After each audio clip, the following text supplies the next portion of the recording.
melambat di lajur cepat ini. Nah, ini kayaknya ini kita harus kembali ke lajur lagi nih, ke jalurnya. Karena malam ini kan hari ini kita mengupas tuntas tentang buku yang Mas Usman tulis ini, Jangan Melambat di Lajur Cepat. Nah, beberapa judul yang ada di dalam ini ada Kemana Arah APBD, kemudian di hampir ujung dari buku ini mengembalikan Malakbi ke intinya.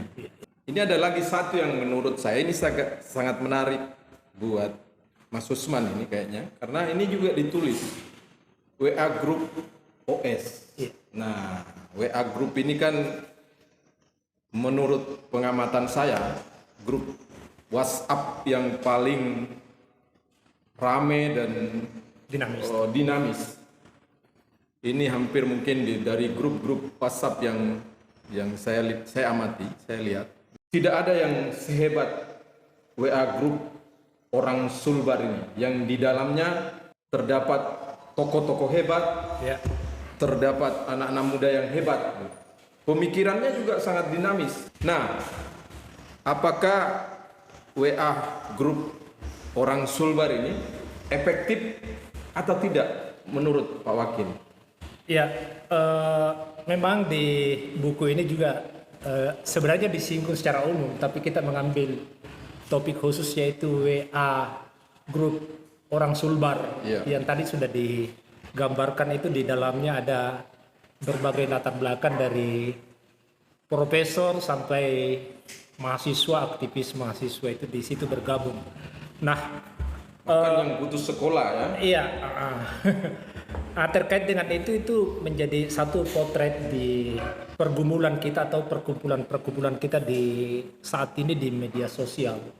Ya sebenarnya tidak seharusnya idealnya itu tidak bergeser dari peran kita untuk ikut serta membangun partisipasi bersama menyelesaikan problem-problem kita khususnya di daerah. Nah, terkait dengan ini tentu kita tidak akan lepas dari soal peran civil society. Kalau ada keinginan untuk memberikan kontribusi, maka tidak salah kalau WA Group OS ini menjadi salah satu sorotan dari buku ini. Kenapa? Karena di sana ada resources yang luar biasa, sehingga sedikit ada kritik dari sini bahwa bagaimana hal-hal yang terdiskusikan di dalam media sosial bernama WA orang Sulbar ini, WA Group orang Sulbar ini mengakhiri pembicaraannya itu agar tidak sekedar mengeksersis atau latihan berpikir dan berdiskusi. Di sana ada tindak lanjut di situ untuk dihadapkan pada pengambil keputusan, misalnya ke gubernur atau ke DPR, karena mekanismenya sudah demikian. Nah, selain itu, mengapa disinggung juga ini WAOS? Karena di sana juga berlangsung kritik seperti pada forum-forum pada umumnya yang berlangsung secara offline. Seperti mimbar bebas misalnya. Mimbar bebas.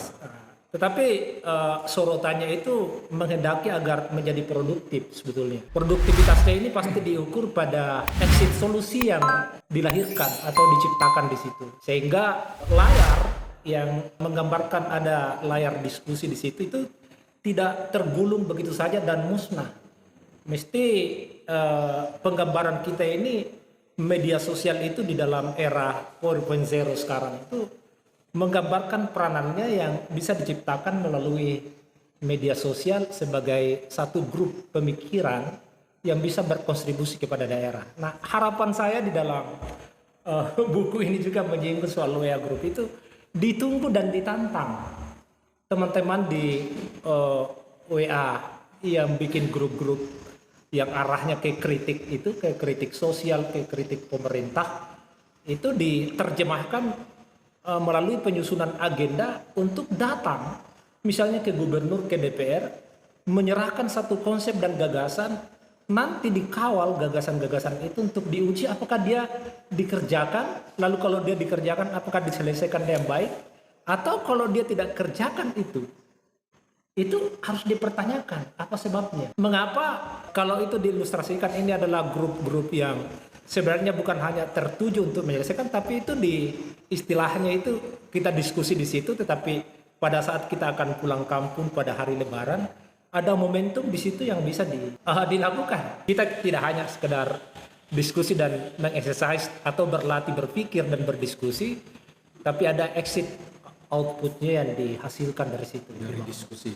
Itu salah satu yang tapi pada umumnya kita menghendaki itu grup-grup yang era sekarang ini muncul di dunia maya itu bisa bangkit menjadi satu bentuk atau satu bagian dari the power of media sosial.